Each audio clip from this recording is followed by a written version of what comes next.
and the Director of Research at the Child Youth Justice Institute at the University of New Haven. Welcome to Black Doctors Talk podcast, Dr. Cooper. Thank you so much for having me. Glad to be here. Absolutely. If you would please start out by just telling our viewers and listeners a little more about your background. Where does it all begin for you? Well, I am born and raised in St. Louis, Missouri, and I stayed in Missouri for my undergraduate career. I went to Truman State University, and I had the benefit of being a McNair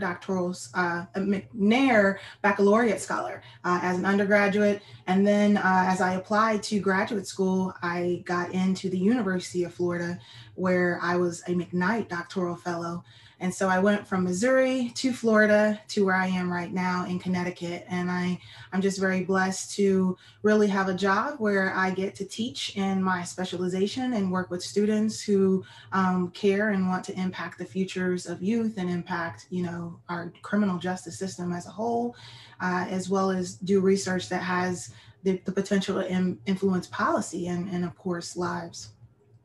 Very rich background. Thank you. Thank you. So, in addition to your work as a professor and the director of research, you are also a certified prevention professional.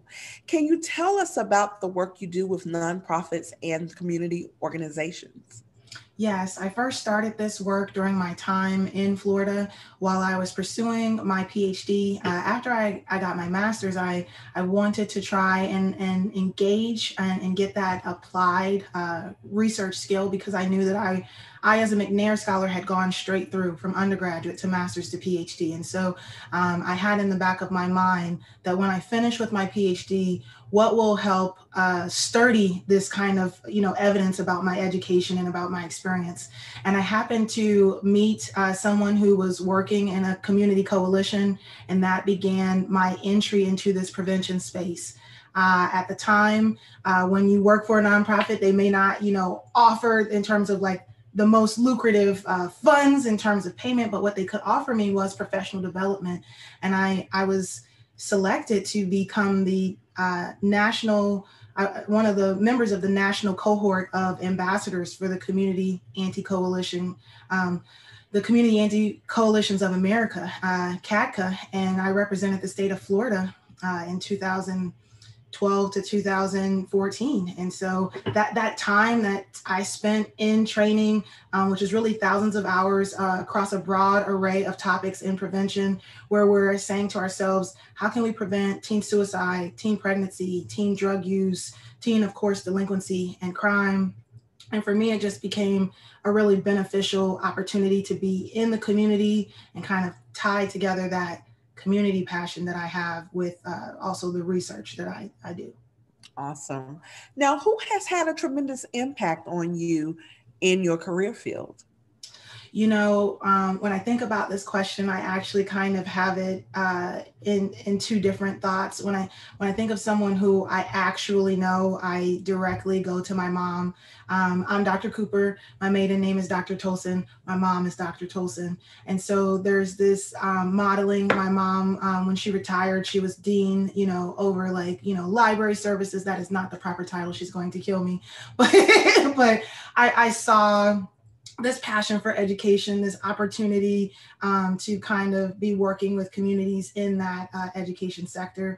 And I always thought to myself, I might be a doctor. I never thought it would actually be in criminology. I thought it would be in chemistry, but I always had encouragement to pursue those goals. And so she was definitely a major impact.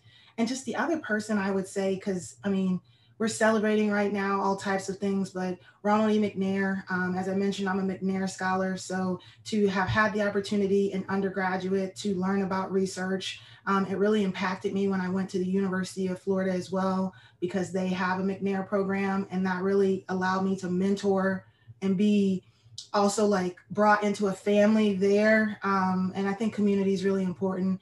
And so I think that has impacted me in terms of continuously connecting me with people who are oftentimes trying to pursue similar goals and experiencing similar struggles as I am. Thank you.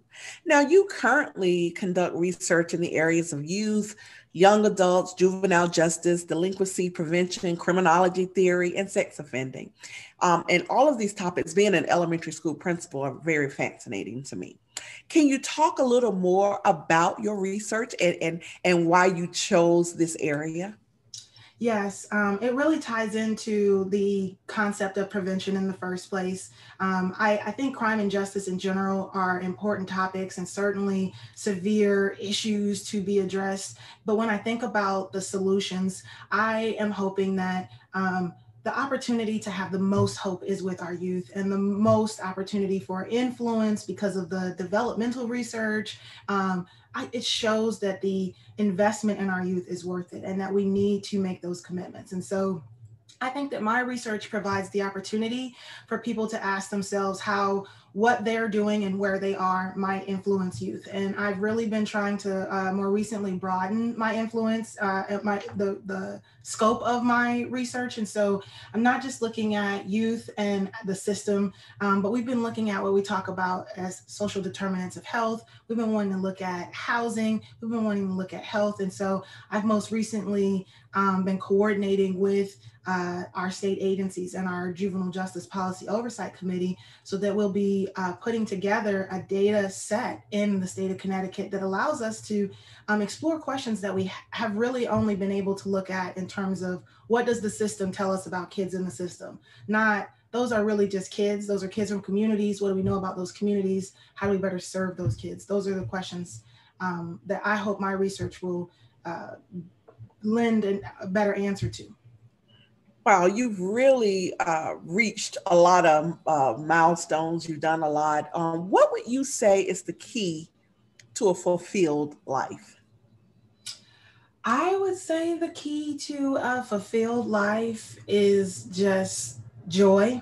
And I mean by that, like a commitment to joy, a commitment to seeking fulfillment, a commitment to like for me, that's also others. I take joy in seeing, my community thrive. I take joy in seeing my students do well.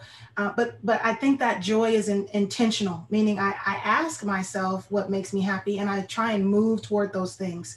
So I think maybe also reflection. I think that's a big piece of it. Just being able to be honest with yourself in those conversations and then seek intentionally what you want.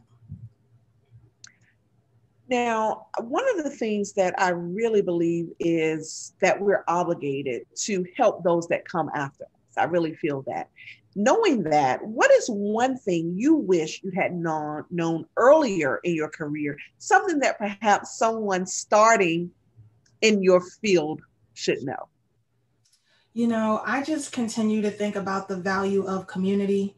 I have moved around. So, I'm from Missouri and I stayed there for undergraduate, but going all the way to Florida, I didn't realize at the time, some of the ways that my community was pouring into me or the way that my community has sustained me. But especially in this moment in the pandemic where I can't go see those people and I still have to make an effort, it really, I would just say for young people, just know that those high school friends, that's important. Those college friends, those, even just networking in this moment, right? I would just say the reason why I would want my younger self to know that is because it's something, once again, to be intentional about, but it's also a thing that, you get what you give, you being there and being a support for people will make it that when you need help, others are more likely to be there for you. I like that. And speaking on those same lines, what advice would you give to someone that's wanting to pursue a career that's similar to yours or follow in your footsteps? I would say if you're interested in the field of criminal justice, we need you. I know you watch the television. So just know that every field has an opportunity for improvement. Mine is not excluded. And I really take a lot of solace in my role in training the future workforce in criminal justice and juvenile justice. And I think that when you watch the news, there's there's a lay perspective, but if you continue to read, you continue to challenge yourself, you continue to ask yourself why, you'll want to understand frameworks, you'll want to understand theories, you're going to want to understand policies and why when we thought those policies in the 90s were great, they weren't. And what does that mean for the things we're thinking for the policies right now and all of the frustrations that people have? And so be here and be critical. Like, so just be willing to be critical, ask those questions. Those are welcome pieces. And so I know sometimes people wonder, if I'm angry at a system, what does that mean for me? And I just admit that I ask myself those questions sometimes too. I love it. Thank you. Now, you mentioned that you were a McKnight Doctoral Fellow, and this program focuses on increasing minorities in academia. Can you tell us the importance of programs such as the McKnight Doctoral Fellows? It's just so important. I mean, these statistics on the numbers of just so many different statistics. The statistics on fields that still have zero Black PhDs coming out of them. So the statistics, I've been looking myself, I think it's like 0.02% of Black females that represent the full rank in the professorate. Like just it feels so astonishing. And it really then challenges us to ask why, and then really calls us to come together. And once again, you mentioned that mentorship. We talked about that community part. Those really, for me, become the focus and the priority. Thank you. So how do you stay abreast of all of the current trends in criminal justice? It is so hard to stay abreast of all the current trends, mainly because there's a lot. I would just acknowledge that all of what people see on the news is not really often juvenile justice. There's, so then people are really thinking a lot about criminal justice, and they're often thinking the worst parts and not the more mundane parts of the criminal justice. And they're definitely not thinking about the more mundane parts, like the kid who stole something from the mall. They're thinking like, oh no, kid steals car, no, those are, media brings things to our forefront and makes us think that they are more commonplace than they really are. And so I really have to balance between watching the news. I watch the news. I've recently been reading Twitter just because I know that Twitter operates at a completely different pace than the rest of the world. So sometimes I'm watching the news and I want more information, and I'll just go to Twitter and see kind of the conversation that's happening there.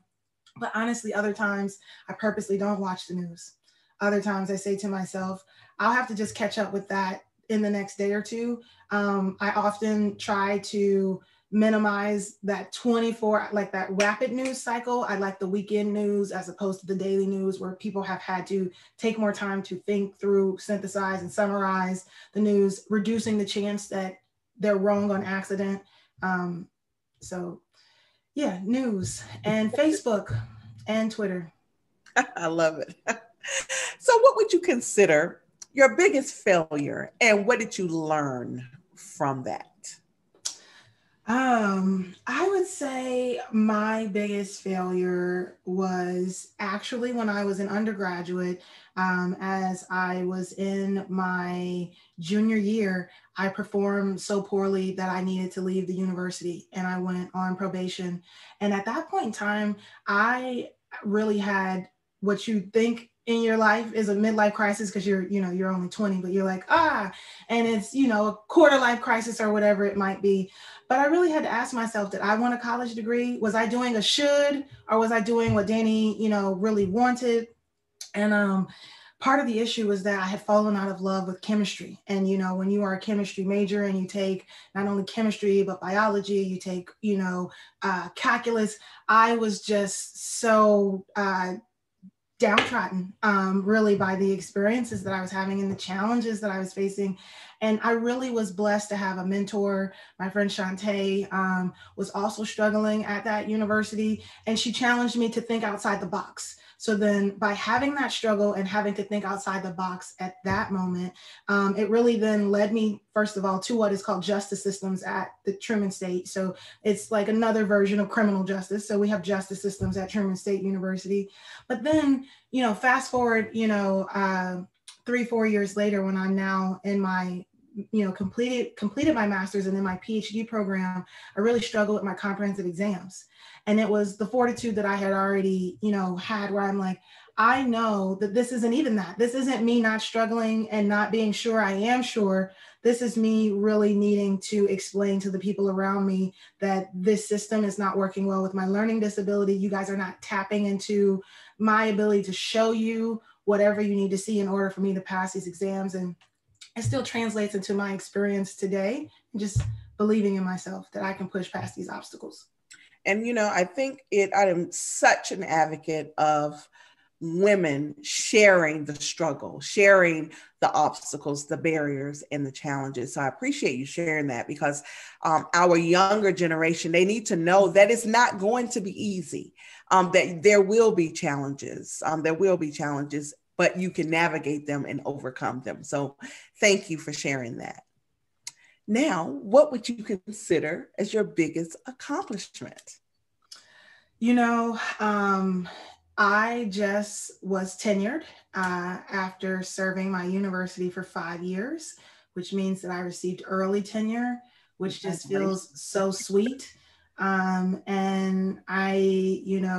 it's not a McNair metric, but one of the McNair metrics is that you get your PhD within 10 years of having graduated. So I felt like it was really, special for me that within 10 years of having gotten my master's, I had achieved this associate professor. And I know that there are a lot of struggles to get into these positions. I know that it is not an equal opportunity, to access these things, but just in dealing with my environment and maximizing the opportunities that I did have for myself, I'm blessed, and I'm beyond proud to have been able to make it to this place within my university. Wow, that is amazing. Congratulations. What do you attribute to that, getting that early tenure?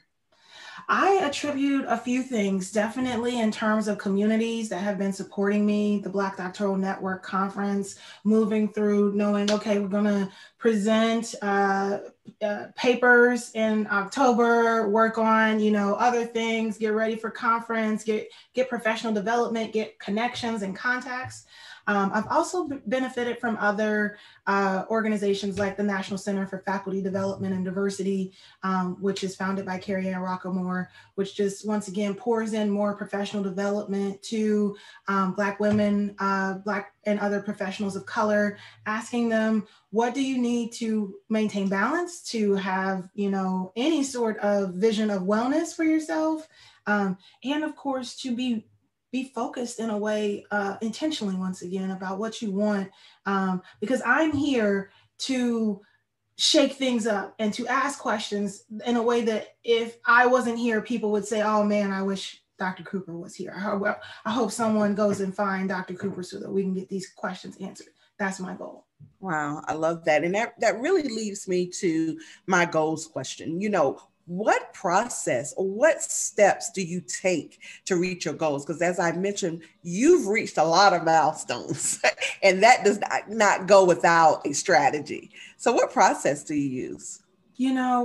Big picture, I am a fan of the 5-year plan. That is one of the things that I learned about in graduate school, and it made sense for me because my master's to PhD timeframe was about 6 years. I found out about it after I was in my master's program for about 1 year. So then I had that plan, like, okay, if they're saying you might leave here at this time, and that's when I started to address my concerns. What does it mean to have a PhD under 30 and to be out on the marketplace? Because I didn't think that I was actually interested in working in higher education. I was really preparing myself for the criticisms I might receive in the practical world or at a think tank.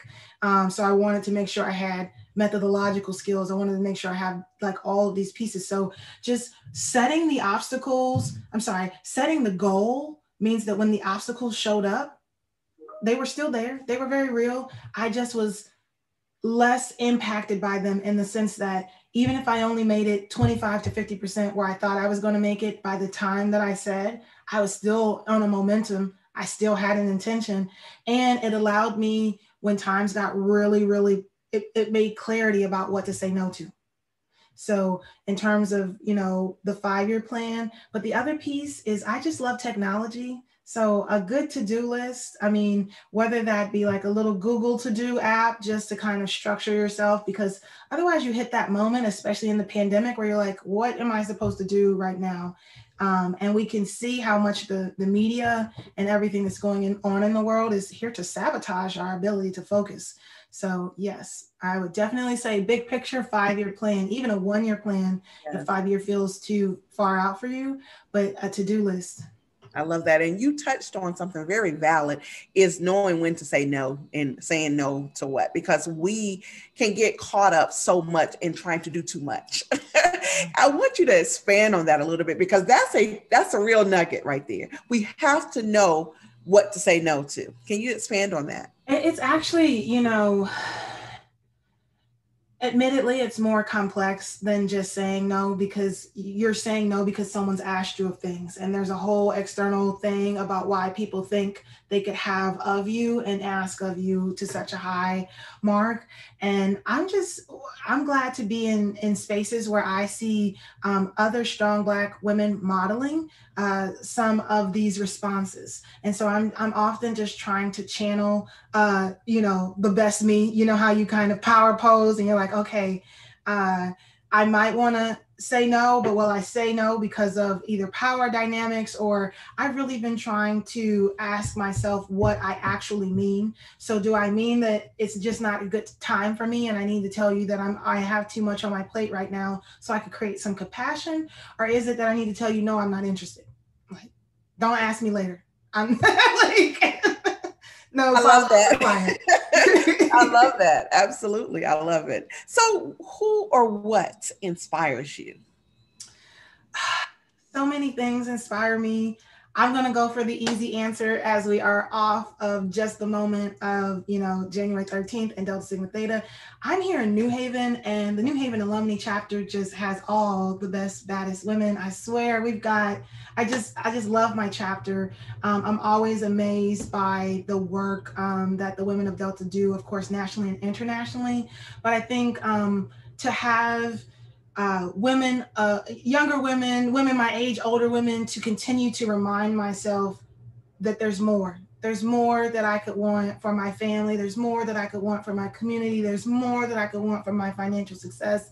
And they're rooting for me and they're cheering for me and they are pouring into me in such like fervent and passionate ways that it just reminds me what a blessing it is to have them once again as models as well.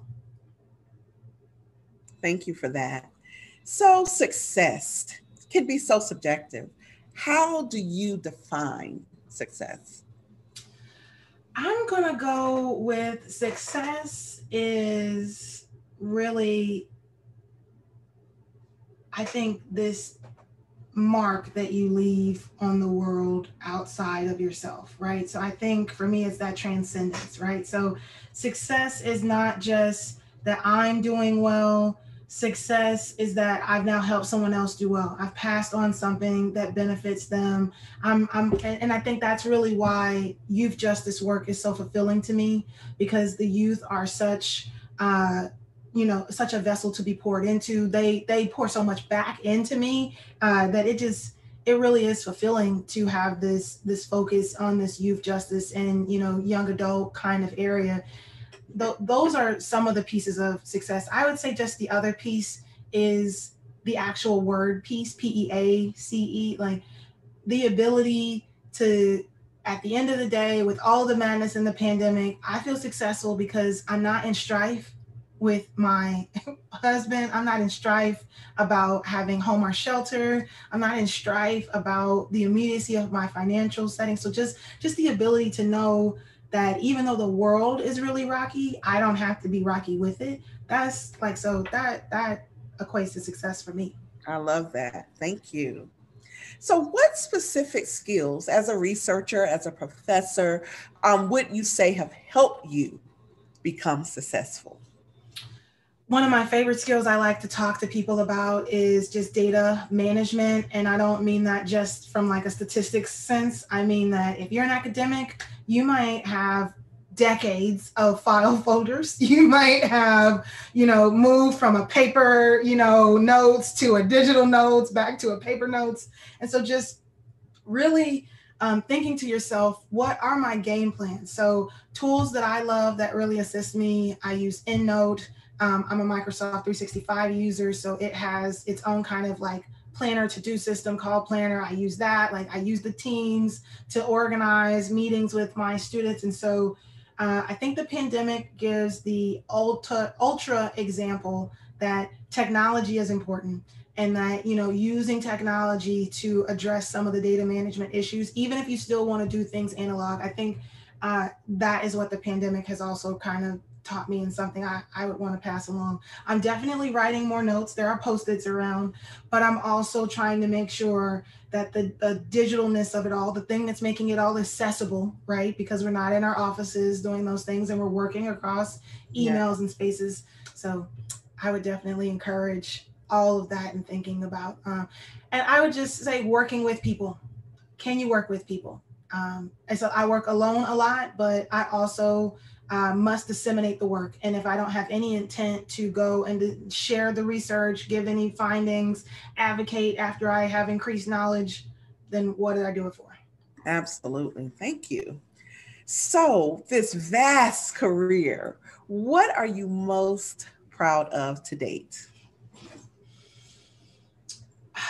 That's very interesting. I think I'm most proud of having developed a class that is built around the documentary Khalif Browder. That it's available on Netflix, but it was originally aired on FX. But I worked with the Center for Children's Law and Policy for about a year after the documentary first aired, and we produced what is an undergraduate and a graduate version of the class that's built around the 6 episodes of the documentary. So I'm just really proud because it really engages students regardless of their depth of knowledge of criminal justice.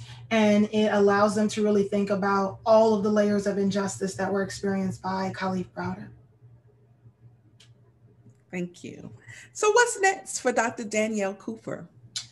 You know, what's next for me is myself and my co-PI, Dr. Lorenzo Boyd. We are just a few weeks away from launching what is the Connecticut Institute for Youth and Police Relations. This is an 8-month training program that is focused on really how do we better help police, specifically when they know they're going to encounter youth. So they're a part of the gang unit, they're a school resource officer, they're a part of the youth bureau.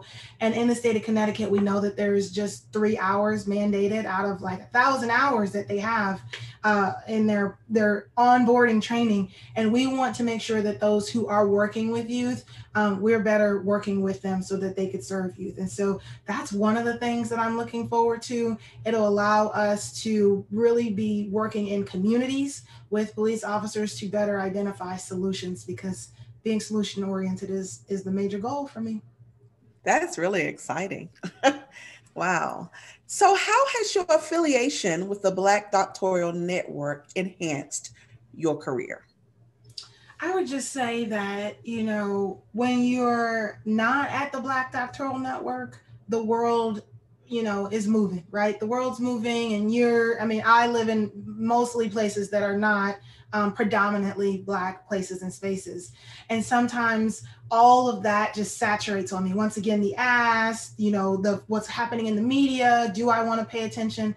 And I can just remember thinking to myself one year, oh, I'm tired, but I'm still going to go. And then I remember leaving that opening session so fired up. And I was like, I remember why I come here. I come here because my people are going to pour into me. I come here because I'm going to have a chance to meet people and learn things. And because it's a interdisciplinary topic, right? Not limited by any one discipline, I learned things from people who are so passionate that I would have never been at their national conference. And so just the opportunity to learn, but also the opportunity to connect. And really, once again, that recharge, right? We leave our conferences, we leave these different, you know, socials and engagements that we have, reminded that we can do it. Hopefully, you know, at this point, me trying to remind someone that however hard you think you had it, I might have had it hard too. We can succeed together. We could pull you up. We could work together, you know. And so those are just the pieces that the Black Doctoral Network has continuously poured into me, and I'm so thankful for. And you've really been with BDN since the beginning. I mean, Yes. talk about that. I mean, that's amazing. Just being a nervous little graduate student. My mother is from Philly, so I had family in Philly. I knew I needed a hoagie when I went, and so. But also, my best friend is in Atlanta. So then, when BDN finally went to Atlanta, then that was really a moment where I got to have my best friend also come and see me present and get to share with her some of this work that I do that she really hadn't had a chance to see.